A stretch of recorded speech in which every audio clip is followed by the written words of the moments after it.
Last Sankranti అప్పుడు వాల్తేరు వీర్యతో చిరంజీవి గారు versus Balayya గారు అలా చేశారు.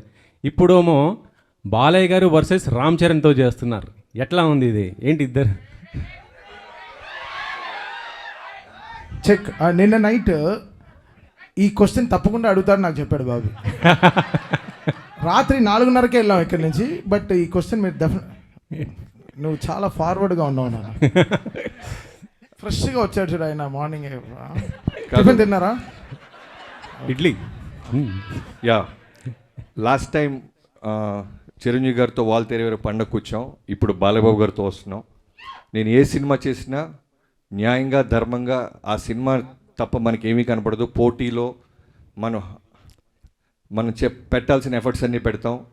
తర్వాత ఈ సినిమాకి సంబంధించిన ప్రతి పాజిటివ్, ప్రతి సక్సెస్లోనూ ప్రోగ్రెషన్లోనూ చిరంజీవి గారు అన్నీ నేను షేర్ చేసుకుంటూ ఉంటాను చిరంజీవి గారికి. అలానే రిలీజ్ గురించి కూడా ఆయనకు తెలుసు.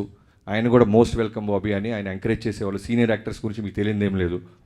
సో సంక్రాంతి అనేది 2 నుంచి 3 పెద్ద సినిమాల్ని తీసుకోగలదు. సో అన్ని సినిమాలు బాగుండాలి, అన్ని సినిమాల్లో విజయం సాధించాలనే కోరుకుంటాం.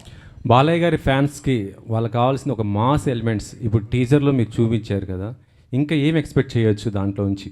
అదే మీకు చెప్పా కదా, ఇది just glimpse, only title glimpse. Trailer, songs, full cinema వచ్చేసరికి మీకు అర్థమైపోద్ది.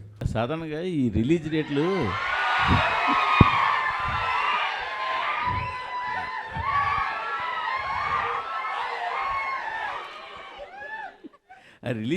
చూస్తున్నప్పుడు మీరు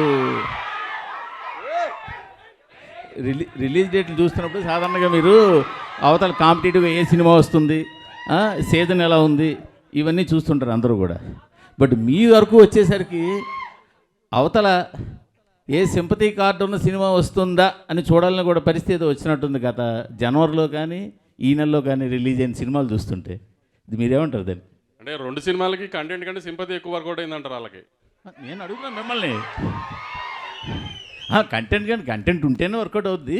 బట్ గమ్మతేంటంటే మీరు గుంటూరు గారం కలెక్షన్స్ కానీ ఇప్పుడు వస్తున్న లక్కీ భాస్కర్ కలెక్షన్స్ కానీ మంచి కలెక్షన్స్, కానీ ఈ హడావిడి మధ్యలో అవి కనపడకుండా అయిపోయాయి కదా.